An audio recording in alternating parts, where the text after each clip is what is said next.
Y esta mañana nos acompaña Rómulo Rux, uno de los candidatos a la presidencia de la República que estuvo anoche en el debate. ¿Qué le pareció el debate, señor Rux? Buenos días. Buenos días, Dorcas, Atenógenes y todos los que nos están viendo por televisión. Me pareció un buen ejercicio en el que los candidatos pudimos presentar nuestras propuestas, pudimos tener interacción entre nosotros, que creo que es parte de lo que la gente quiere ver, el pueblo quiere ver, cómo reaccionamos, cómo defendemos nuestras propuestas.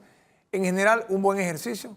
Creo que esto fortalece el proceso electoral y nos da la oportunidad, aunque sabemos que a través de nuestras redes y en entrevistas como esta también podemos presentar propuestas, no es lo mismo hacerlo aquí o hacerlo en nuestras redes que hacerlo en un debate. ¿Qué prevaleció en el primer debate? ¿Cuestionamientos entre los candidatos o las propuestas? Yo creo que hubo varios candidatos que fueron a tratar de posicionarse frente a otros candidatos. En un minuto no es tan fácil presentar una propuesta concreta o en detalles o decir cómo vamos a hacer lo que nosotros como candidatos, por lo menos en mi caso, lo que yo me he comprometido a hacer como presidente de la República.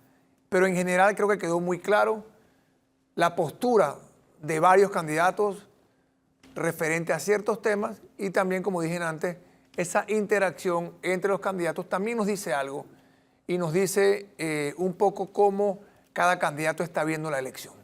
Les sacaron en el debate que usted en ese periodo de 2009-2014 había sido el zar del agua.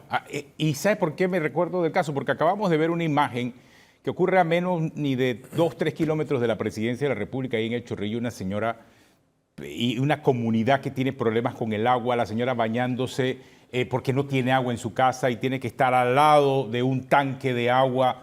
O sea, han pasado ya 10 años quizás desde ese momento y no se ha hecho mucho acerca del problema del agua. Seguimos viendo estos problemas con el agua. Los problemas no han cambiado, los problemas han empeorado. Aquí no se ha visto ningún tipo de acción concreta.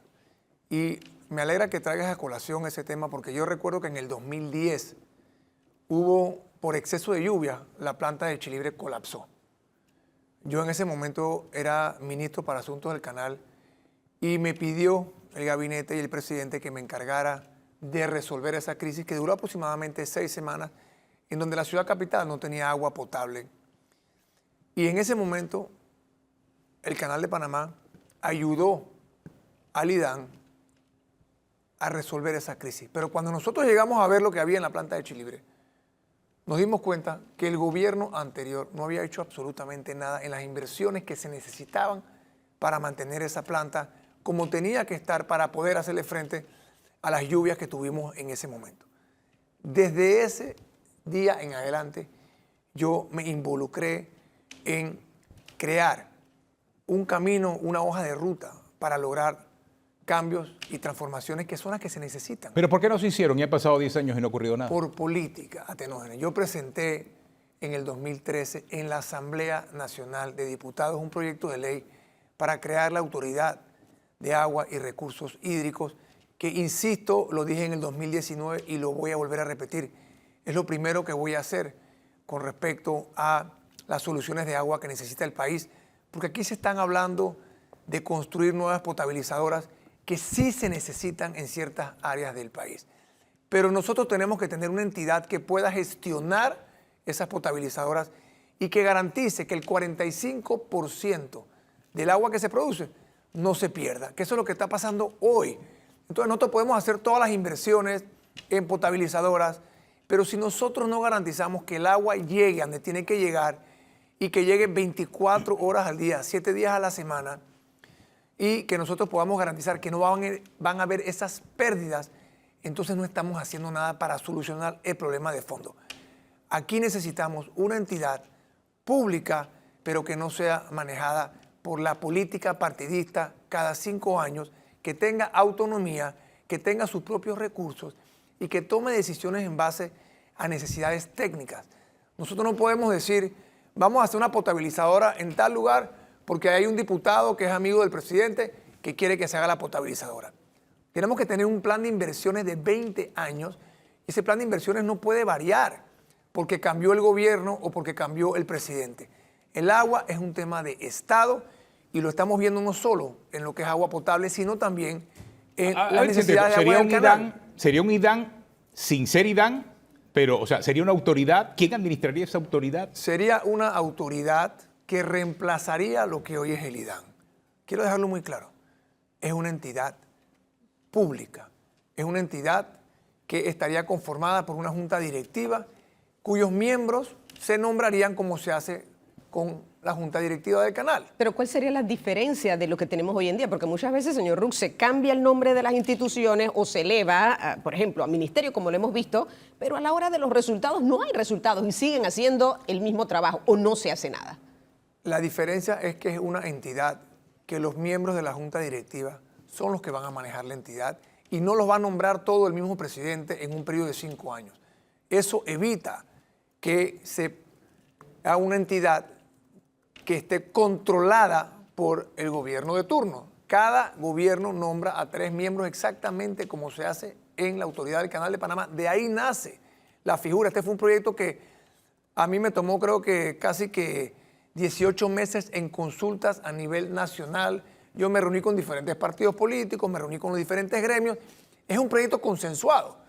Lamentablemente, la política a veces se come los proyectos que son positivos para el país y en ese momento se decidió, porque venían las elecciones del 2014, no hacer nada con el IDAN. Señor Rux, Yo he insistido en eso, pero no ha habido realmente una voluntad política de hacer lo que hay que hacer. Claro, en el debate también, cuando vino la etapa de la confrontación o de esos cuestionamientos, uno de los candidatos le dijo, por ejemplo, no, lo que pasa es que usted es el abogado de la mina.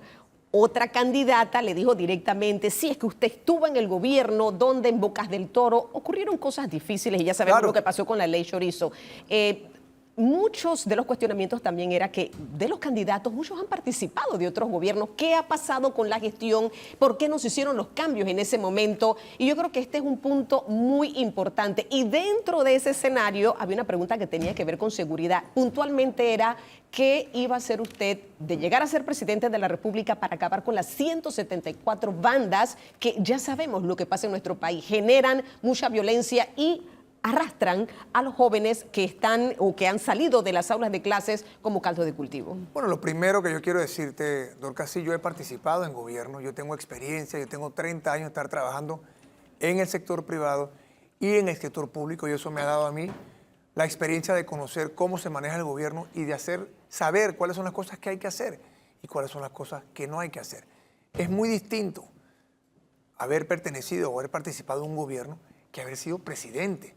Cuando uno participa en un gobierno, uno puede recomendar, uno puede empujar, uno puede gestionar. Al final del día es el presidente el que toma las decisiones finales. Y por eso a partir del 1 de julio nosotros vamos a implementar esas medidas que otros gobiernos no han implementado. Pero reitero, yo no soy un candidato que ya tuve la oportunidad de haber sido presidente y no hice lo que dice que va a hacer ahora. Es diferente, reitero, haber formado parte de un gobierno que haber sido presidente por un periodo de 5 años. Es importante también el tema que mencionas de los jóvenes y parte de nuestro plan de seguridad está muy enfocado en la prevención.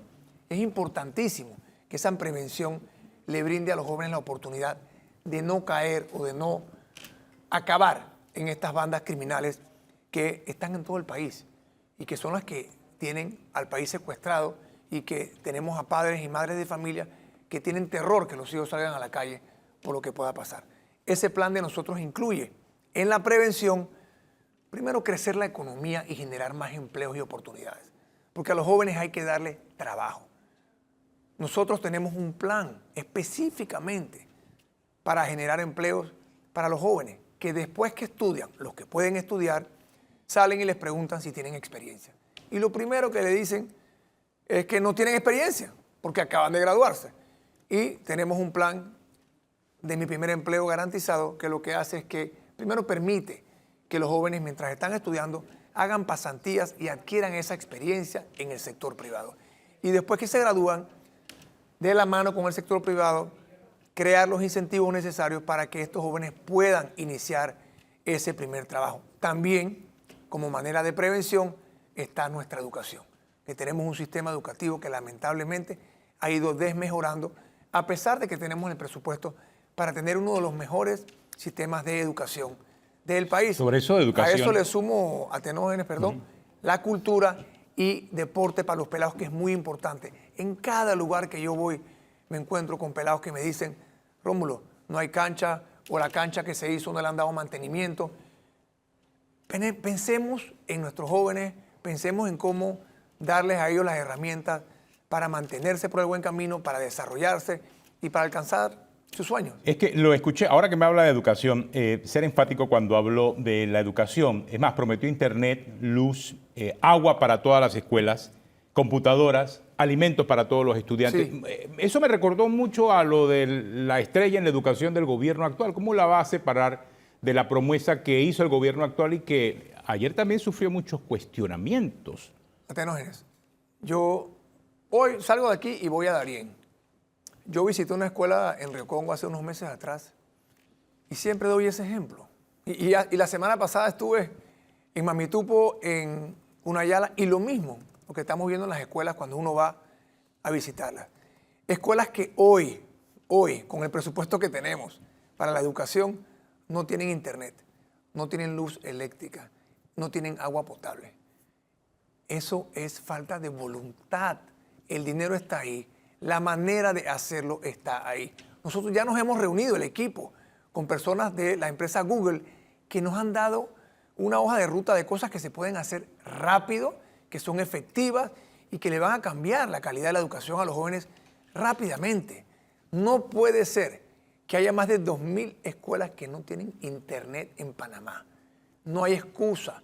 Hay otras que tienen y la cantidad de internet que tiene la banda de ancho es realmente irrisoria y no le permite a los jóvenes estudiar.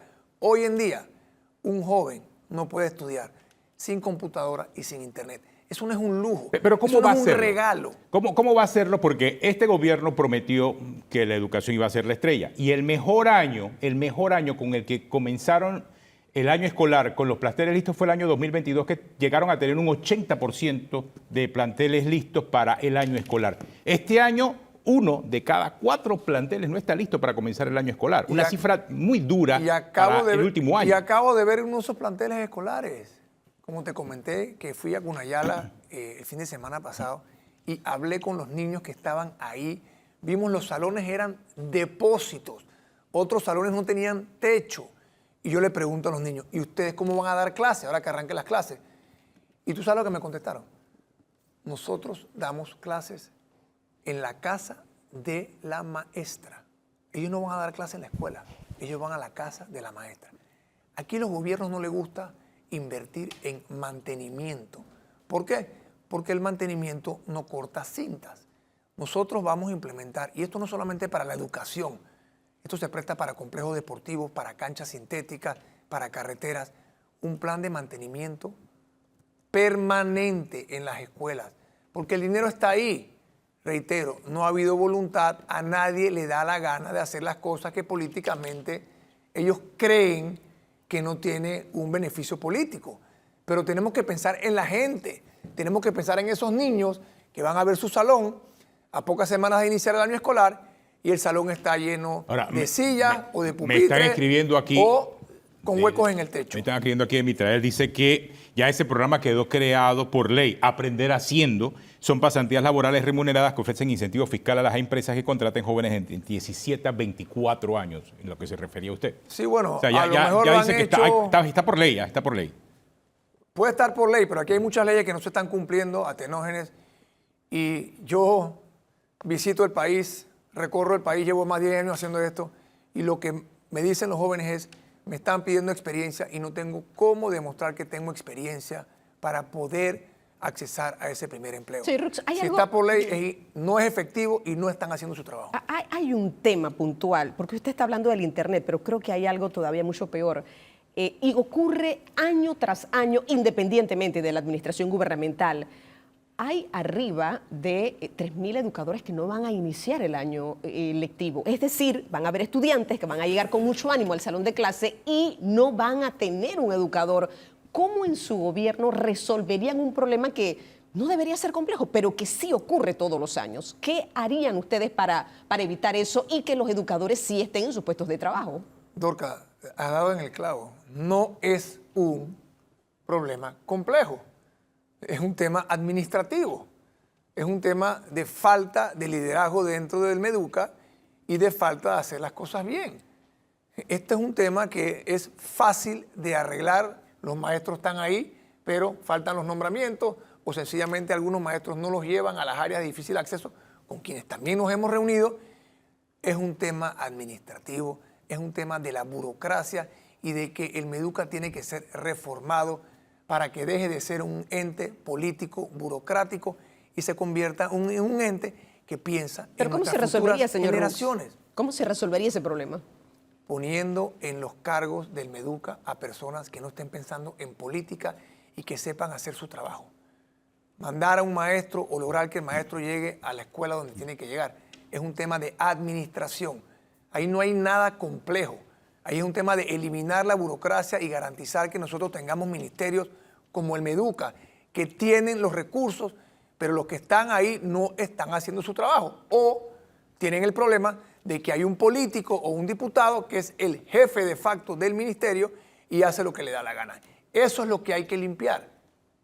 Usted prometió ayer, cuando le preguntaron sobre el programa de invalidez, vejez y muerte, que se van a traspasar activos al programa de IBM y, entre otras cosas, pues también el tema de abrir la cotización voluntaria a los trabajadores informales. Sí. Todo eso implica una reforma a la ley de la Caja del Seguro Social. O sea, ¿usted va a reformar la ley de la Caja del Seguro Social actual?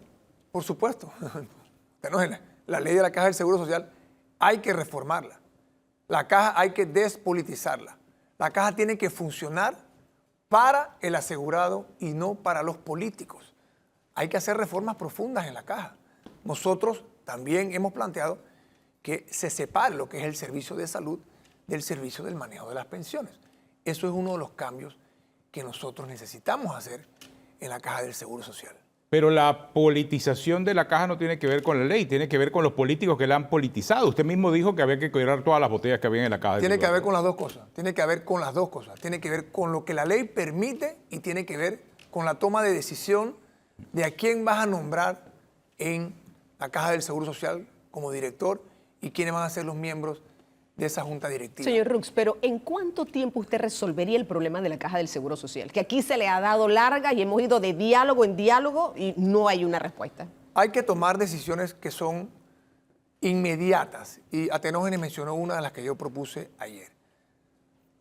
Traspasar activos productivos en donde funcionan otros subsistemas al IBM. El IBM entonces le cobra a los otros subsistemas por el uso de esos activos.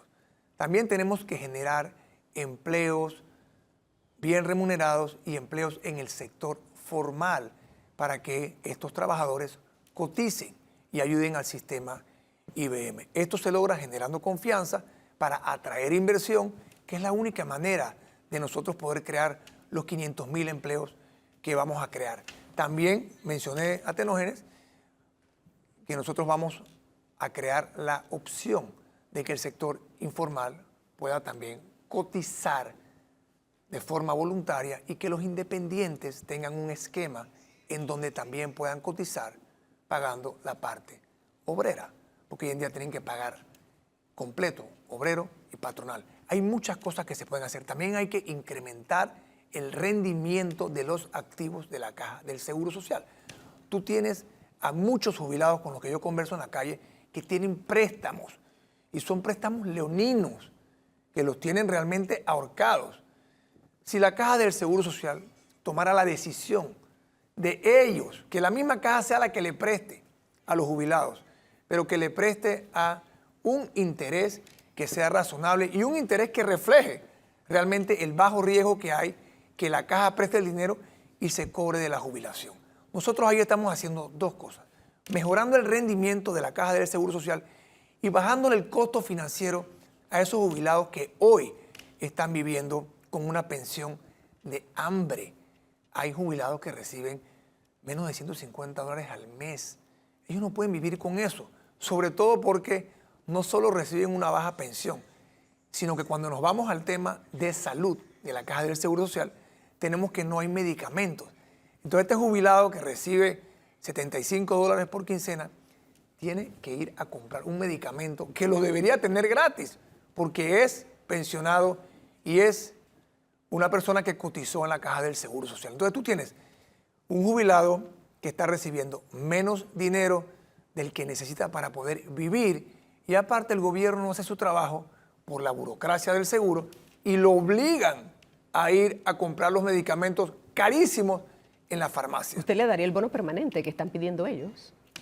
Nosotros vamos a establecer un sistema para indexar las jubilaciones de nuestros pensionados, porque el costo de la vida va subiendo y no puede ser que tú estés con la misma pensión de hace 10 años. Nosotros tenemos que reconocer primero el trabajo que nuestros jubilados han hecho cuando formaron parte del sector productivo, y tenemos que reconocer que no pueden vivir con lo que están recibiendo y hay que ir ajustando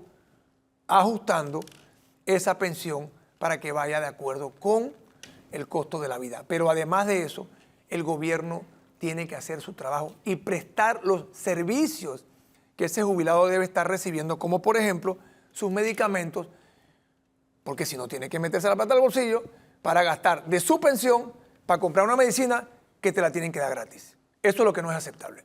Evidentemente, usted va en la otra dirección al sistema solidario. O sea, usted no regresaría al sistema solidario. Usted lo que quiere es que la Caja de Seguro Social pase muchos de los pasivos, los convierta en activos y crear realmente una transformación económica de la Caja, como quizás lo dirían algunos grupos de izquierda, privatizar la Caja de Seguro Social.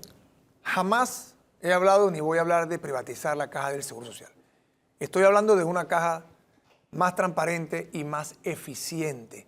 La burocracia está destruyendo la Caja del Seguro Social. No hay razón para tener la cantidad de botellas que hay en la Caja del Seguro Social. Sacar a esas personas de ahí no es privatizar la caja. Lograr que la Caja del Seguro Social tenga mejor rendimiento de sus activos no es privatizar la caja. Es que el asegurado tenga esos activos y garantice que la Caja del Seguro Social le va a sacar provecho a esos activos. ¿Por qué no es privatizar la Caja del Seguro Social eso? Porque, o sea, le estaría dando esa posibilidad ¿a quién? ¿A la administración de la Caja o a un tercero para que administre esos activos? No, a la administración de la Caja. Si te he dicho que nosotros queremos separar, la Caja tiene que enfocarse por un lado en lo que es salud y nosotros vamos a unificar los sistemas de salud, y por otro lado en lo que es el manejo de pensiones, que es un tema financiero, y enfocarse en eso. Jamás he hablado de privatización de la Caja, ni podemos hablar de privatización de la Caja.